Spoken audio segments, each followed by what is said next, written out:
Le Seigneur soit avec vous. Lecture de l'Évangile de Jésus-Christ selon saint Matthieu.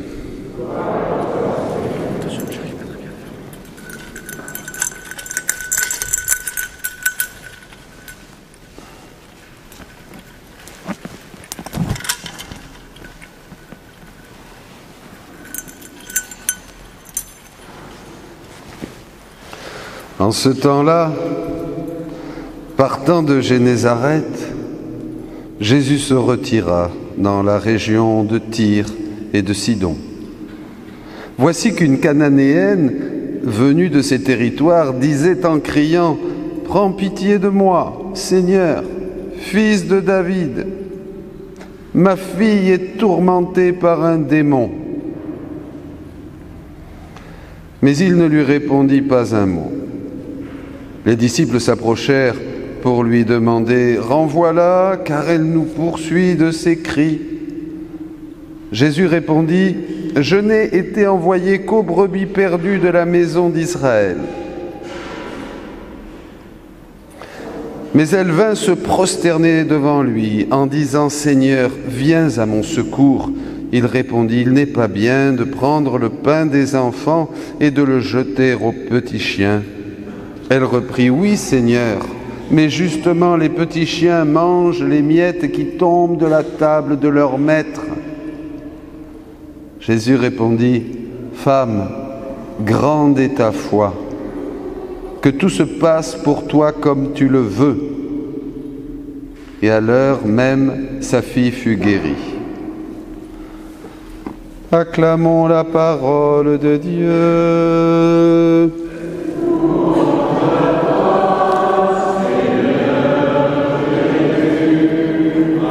Alléluia, Alléluia, Alléluia, Alléluia, Alléluia, Alléluia, Alléluia, Alléluia. Envoie-nous ton esprit, Seigneur. Toi qui as dit que tout est écrit dans le cœur de ceux qui ont la foi. Tout est écrit dans le cœur de ceux qui ont la foi. Envoie-nous ton esprit pour que notre foi soit vive et puisse comprendre les trésors qui sont ici cachés dans cet évangile.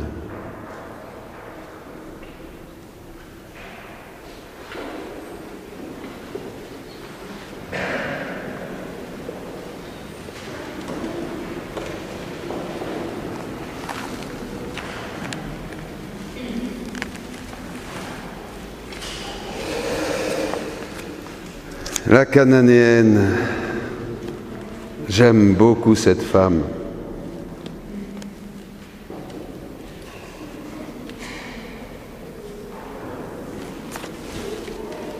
Les pages de l'Évangile,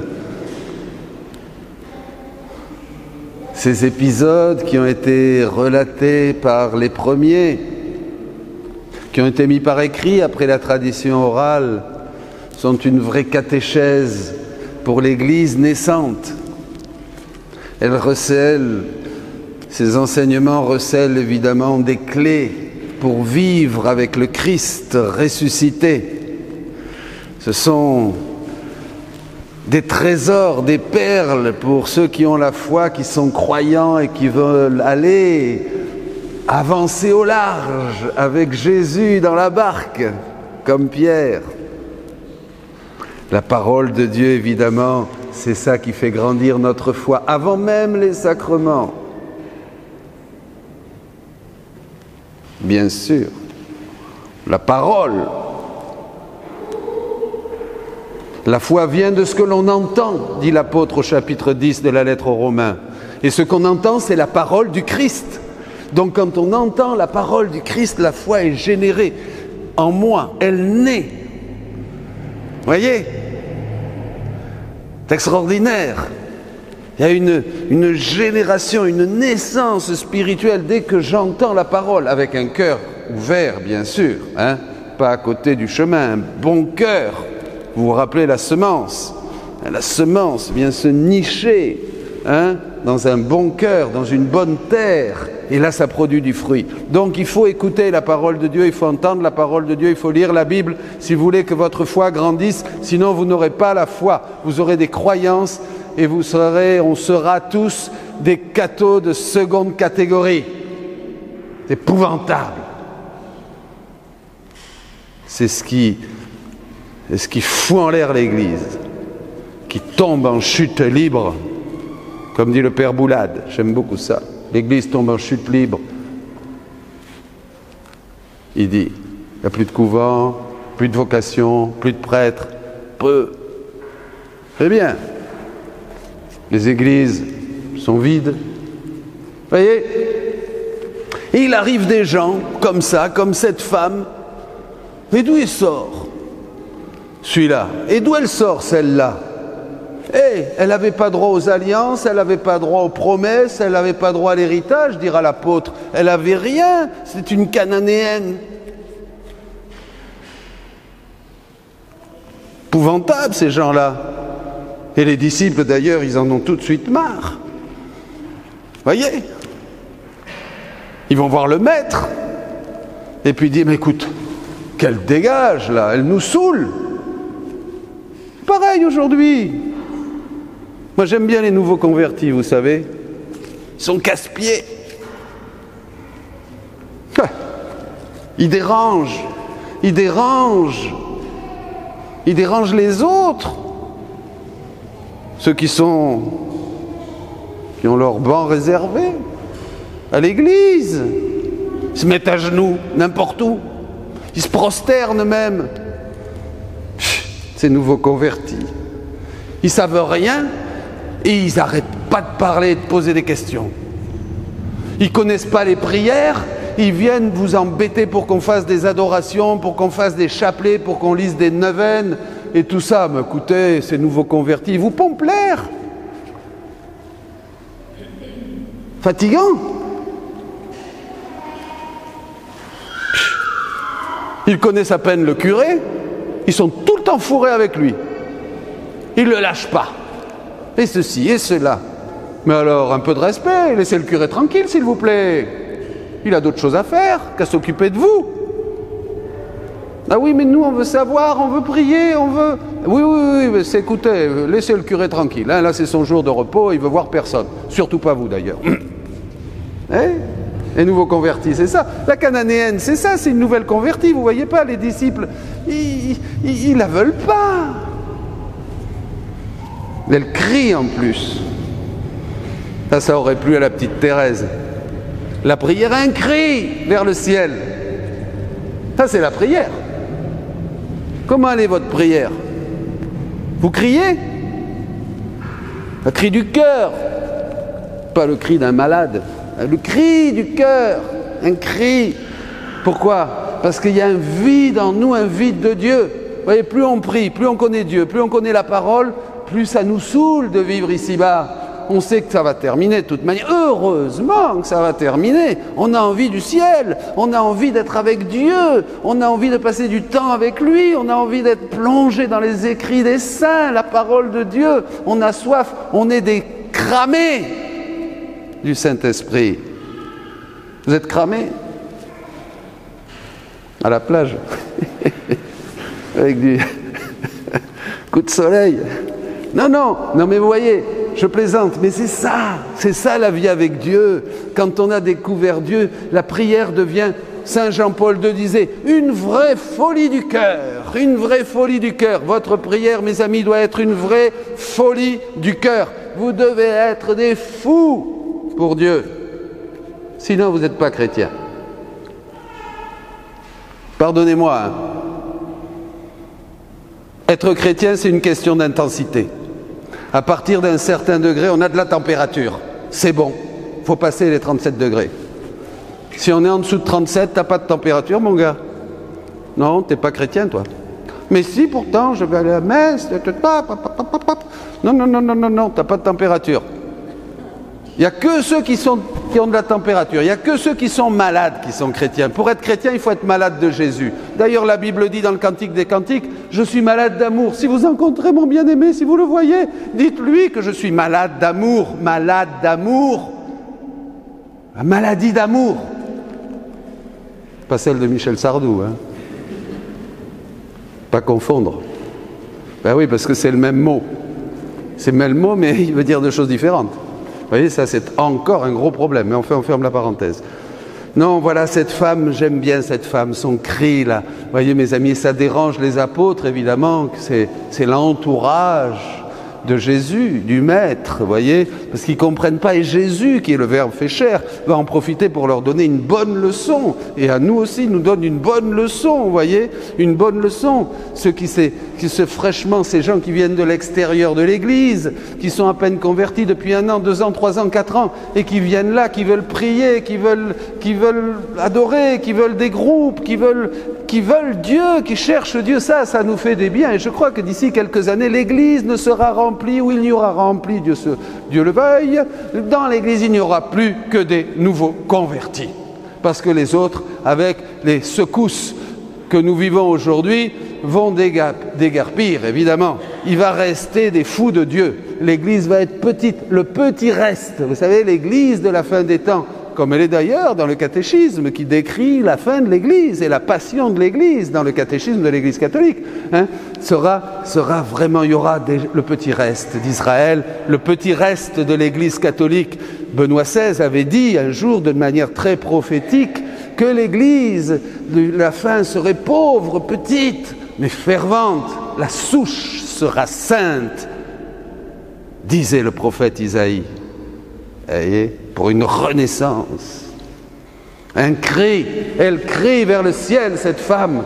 Demandez ça aujourd'hui. Si vous n'avez qu'une seule chose à demander aujourd'hui, demandez ça comme fruit de la parole de Dieu que vous méditez, que nous méditons ensemble. Que ma prière devienne un cri, Seigneur. Mettez de la quantité même. Il faut d'abord de la quantité avant la qualité. Vous occupez pas de la quantité, c'est d'abord le principal. La qualité viendra après. Parce que est-ce que j'ai bien prié, j'ai pas bien prié? Prie, prie, prie, et prie encore, et crie, et mets-toi au pied de Jésus, et que ta foi le bloque. C'est ça, la foi. Et alors Jésus répond pas. C'est quand Jésus répond pas que la foi commence. C'est quand Dieu ne répond pas que la foi commence. Vous comprenez, vous cherchez des signes, oubliez les signes. Priez dans l'obscurité de la foi. Ne dites rien, vous ne voyez rien, vous ne sentez rien. Rien à l'horizon, priez. C'est bon, c'est là qu'il se rapproche. Il y a toute une pédagogie du Maître ici. Elle prie, elle crie, elle le stoppe et lui dit non, non, non, non, non, non, non. Il n'est pas bien de prendre, il ne lui répond rien. Alors comme il ne lui répond rien, évidemment, eh bien, elle va se prosterner devant lui. Seigneur, viens à mon secours. Elle se met devant lui. Voilà, paf. Et Dieu, là, il craque. En fait, le Seigneur, dans cet évangile, nous a donné et nous donne toute une pédagogie pour le faire craquer. Parce que comme c'est le bon berger complètement fou d'amour, évidemment, vous avez vu un bon berger qui laisse 99 brebis pour aller en chercher une qui se perd, ça va pas. Mais Dieu n'a pas de tête, il n'a qu'un cœur. Dieu n'est qu'un cœur, Dieu est amour. Vous comprenez, il ne réfléchit pas, bon Dieu. Il a envoyé son Fils du haut du ciel pour nous sauver. Nous qui étions pécheurs, il s'est fait pécher pour nous. Il est descendu dans notre cochonnerie. Dieu ne réfléchit pas parce qu'il aime. Quand on aime, on ne pense pas. Mais ça, c'est très important. Parce que là, cette femme, eh bien, il va l'arrêter. Et il attend. Il attend. Quand Dieu ne répond pas, c'est là où la foi commence. C'est là où la foi commence à grandir, à naître, à devenir fort, à s'élever. Et elle pourra bouger des montagnes. Elle pourra dire à cet arbre, plante-toi dans la mer. Elle obtient tout. La foi, c'est la certitude des choses qu'on ne voit pas et que l'on espère et que l'on ne voit pas, dira l'apôtre Paul au chapitre 11 de la lettre aux Hébreux. Relisez le chapitre 11 de la lettre aux Hébreux. La foi, c'est quelque chose de mystérieux. C'est quelque chose qu'on ne comprend pas du jour au lendemain. Tout découle de la foi. Celui qui est fort dans la foi est fort dans la souffrance, dira Jésus à Louisa. La foi fait trouver Dieu partout, le fait voir dans chaque action. tout ce qui se présente est pour l'âme une nouvelle révélation. Tout nous parle. Tout nous parle. Dès qu'il y a une circonstance X, regardez, dans la lumière de la foi, devient parole de Dieu. Pour celui qui n'a pas la foi, c'est une claque, c'est une baffe, c'est la dépression, c'est rien.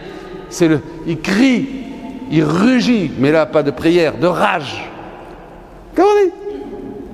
Et oui, mais dès qu'on a la foi, tout est grâce. Tout concourt au bien de ceux qui aiment Dieu, dira l'apôtre Paul. La foi. Sois donc forte dans la foi, dit Jésus. Car si tu es forte dans la foi, dans toutes les circonstances et les états et circonstances, ta foi t'administrera des forces et te fera en sorte que tu sois toujours uni à Dieu.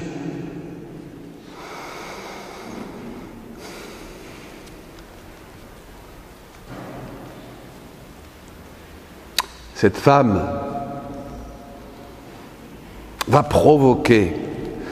La foi et la confiance provoquent Dieu. Nous fait entrer, la foi nous fait entrer en Dieu. Jésus ira même plus loin. Saint Jean de la Croix, je disais déjà, disait que la foi est une participation à la puissance de Dieu. Quand vous avez la foi, la puissance de Dieu, vous la mettez en branle, vous activez la puissance de Dieu. Dieu toujours écoute toutes les prières. Évidemment, s'il n'écoute pas tout de suite, c'est qu'il y a une raison. C'est que ce que tu demandes, c'est pas bon, ou ce que tu demandes, c'est pas pour tout de suite parce que tu n'es pas prêt à le recevoir, ou ce que tu demandes, c'est pas la volonté de Dieu et c'est pas dans l'Écriture. Vous voyez, c'est les trois raisons. Mais quand ces trois raisons sont écartées, priez, même si vous ne voyez rien, votre foi grandit et le Seigneur est en train, comme la Vierge Marie, il y a un bébé. Vous voyez? Et oui, tu vois rien, tu crois. Elle a cru. Bienheureuse celle qui a cru. Bienheureuse celle qui a cru. Vous vous rappelez? Hop, elle conçoit. Sa foi a conçu l'enfant. Eh bien, quand tu pries, quand tu crois, tu vois rien. Mais tu as un bébé. Tu as un bébé dans ton cœur. Le fruit de ta foi, ça va venir, t'inquiète. Tu auras tout. Moi, je peux vous dire, ma foi, ma petite foi, ma pauvre foi, je ne peux pas dire à un moment, Dieu, là, m'a pas écouté. Ou là, ça n'a pas marché. Je n'aurai pas assez de temps pour écrire toutes les merveilles que j'ai vues par la foi. Je n'aurai pas le temps. C'est impossible. Je n'ai pas une prière qui n'a pas été exaucée, mes amis. Je n'ai pas une prière qui n'a pas été exaucée. Une prière selon Dieu. Pas de caprice, bien sûr, et de bêtises. Formidable! Parce que Dieu nous éduque pour le ciel. Dieu nous fait déjà découvrir que par la foi, la foi, nous sommes sauvés. Le juste vit par la foi, dit l'apôtre au premier chapitre de la lettre aux Romains. La foi, c'est tout, c'est les bases. Revenez aux bases, dira aussi saint Paul dans la lettre aux Hébreux. On a encore besoin de revenir aux bases. La foi, dit-il. Vous comprenez ? La foi vient de ce que l'on entend, et ce que l'on entend, c'est la parole du Christ. Alors cette femme va provoquer Dieu, ça le fait craquer. Et Jésus dira très simplement à Louisa, la foi c'est moi. Dès que vous croyez, hop, vous êtes dans les bras de papa. Dès que vous croyez, hop, vous vous faites embrasser par Jésus. Dès qu'il y a une foi pleine d'amour, hop, ça y est, vous rentrez, vous entrez. On entre dans l'ambiance divine, mais c'est extraordinaire. Il ne faudrait pas en sortir. Il faut se représenter Jésus en soi. Voyez. Déjà, le disait saint Louis-Marie Grignon de Montfort, pour faire tout en Marie, il disait « Représente-toi la Sainte Vierge dans ton cœur ». Mais comme Jésus c'est la foi, représentez-vous Jésus quand vous mangez, quand vous marchez, quand vous allez à la messe, quand vous conduisez, regardez Jésus dans votre cœur. Ça c'est très très bien, c'est très pratique. Et puis, voyez que Jésus étend les mains, c'est vos mains. Étend les pieds, c'est vos pieds. Ouvre la bouche et c'est votre bouche, puisque c'est Jésus. Voyez ? Ça, c'est ça, vivre dans la divine volonté. C'est Jésus qui vit en nous. On lui donne tout. On lui a donné tout ce qu'on est, toute notre volonté. Donc il prend tout. Il me dit, donne-moi tes mains, donne-moi tes pieds, donne-moi tes yeux, donne-moi ton cœur, donne-moi ton sang, donne-moi ta... Je prends tout, je suis toi. Tu es moi et je suis toi. Et la foi, jusqu'où ça mène? La foi, ça va très loin. La foi, c'est allumer la lumière. Évidemment, quand on a Jésus, on a la lumière. Ah, mes amis, vivons de foi. Demandons que la foi de l'Église renaisse. Il n'y a plus le seul problème du chrétien, c'est un problème de foi, puisque tout vient de la foi. La foi, c'est la base. Après vient l'humilité, après vient bien sûr tout un tas de choses, la mission, la pastorale, et puis voilà, etc., etc. Mais au départ, il faut une foi vive, une foi que vous ayez tellement de température que dès que quelqu'un s'approche de vous, il dit « Oh, tu es chaud, toi, qu'est-ce qui t'arrive ?» Et tes paroles sont pleines de vie, pleines de chaleur, pleines d'amour, pleines de lumière, pleines... Et ça touche l'évangélisation, là ça devient plus un problème. On n'a plus besoin de se casser la tête à faire 50 000 pastorales, ça marche, tout marche. Quand il y a la foi, tout marche. Quand il y a la foi, c'est la lumière. Tout est lumineux dans le cœur de ceux qui croient, dira Jésus aussi à Louisa. Tout est lumineux dans le cœur de ceux qui croient. Tout est lumineux dans le cœur de ceux qui croient. C'est-à-dire que tout ce qui peut arriver, tout ce que tu peux lire, tout ce que tu peux chercher, tout ce que tu peux découvrir, s'il y a la foi, ça devient lumineux. Et tu discernes tout de suite ce qui est bon, ce qui est mauvais. Ce qui vient de Dieu, ce qui vient du monde, ce qui vient du diable. Le diable ne supporte pas la foi. Tu deviens comme une savonnette, il essaye de t'attraper et c'est fini, il ne peut pas. Ou comme disait le curé d'Ars, hop, tu es au premier étage, dans la foi. C'est Saint Jean de la Croix aussi qui disait, c'est l'oiseau, si tu restes au même niveau que le chat, tu vas te faire bouffer. Mais si tu t'envoles, c'est fini. La foi t'élève. La foi t'élève vers Dieu. La foi bloque Dieu, la foi incline Dieu, la foi fait craquer le cœur de Dieu, comme il se passe ici dans l'Évangile, et Jésus lui fait des promesses, et en fait cette femme, même, évidemment, Jésus va lui dire, d'abord je suis venu pour les brebis perdues de la maison d'Israël. Eh bien très bien, eh bien moi je suis un petit chien, il la traite de... Eh oui, pas gentil le Seigneur, hein. La traite de petit chien, petite chienne. Vous voyez? Mais justement, les petits chiens, ils mangent de ce qui tombe de la table. Hein? Il faut s'asseoir à table. Ce qui est triste, c'est ceux qui devraient manger à table, ils sont en bas avec les chiens. Ils grignotent. Eh oui, ils ont tout. Comme nous, comme les disciples. Regardez ces trésors. Regardez. Qui est là? Il est là. Il est là. Et si vous n'adorez pas le Christ dans le tabernacle, vous adorerez des bêtes, dit le curé d'Ars. Des bêtes. Et l'homme aujourd'hui adore des bêtes, bien sûr, il donne un culte à la bête.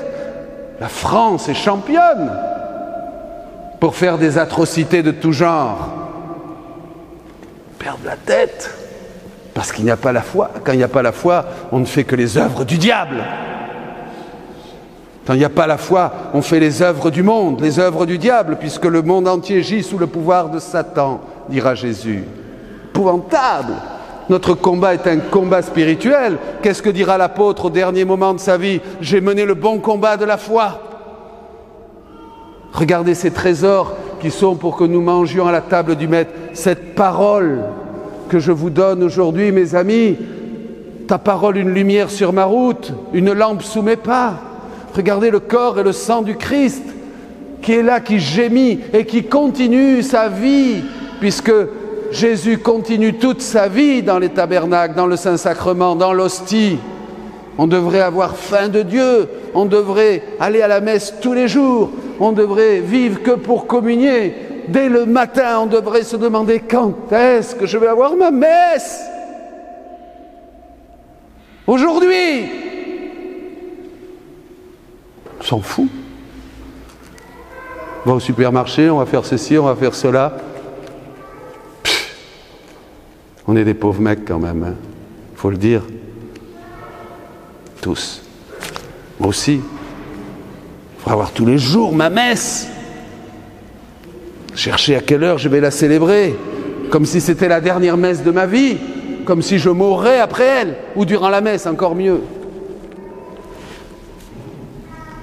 La foi. Ah, mes amis, la foi, la foi, la foi. Une lumière qui s'allume dans l'esprit.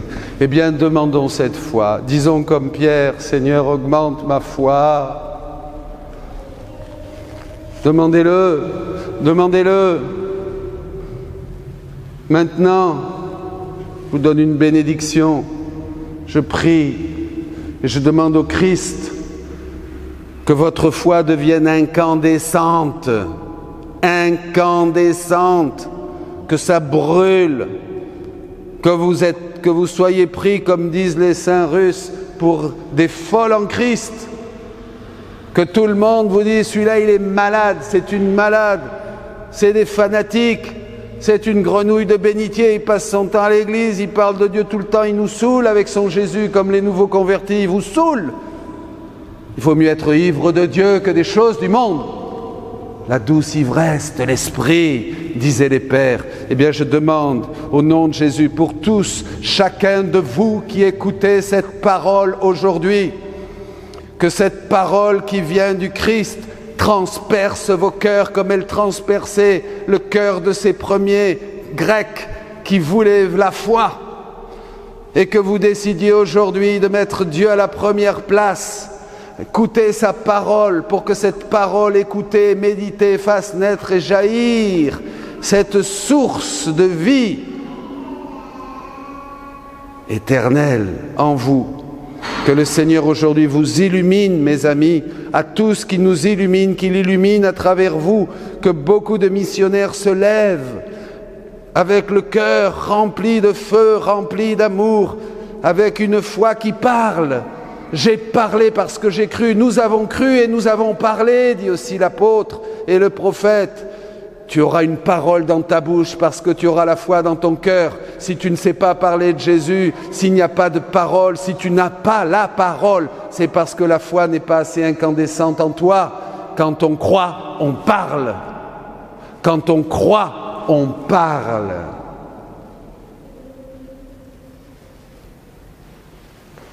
Que par la prière de la Vierge Marie, aujourd'hui, tous, nous disions simplement, Seigneur, augmente ma foi. Et basta. Amen. Je vous envoie comme des brebis au milieu des loups. Je vous envoie comme des brebis, je serai toujours avec vous. Je vous envoie comme des brebis au milieu des loups. Je vous envoie comme des brebis, je serai toujours avec vous.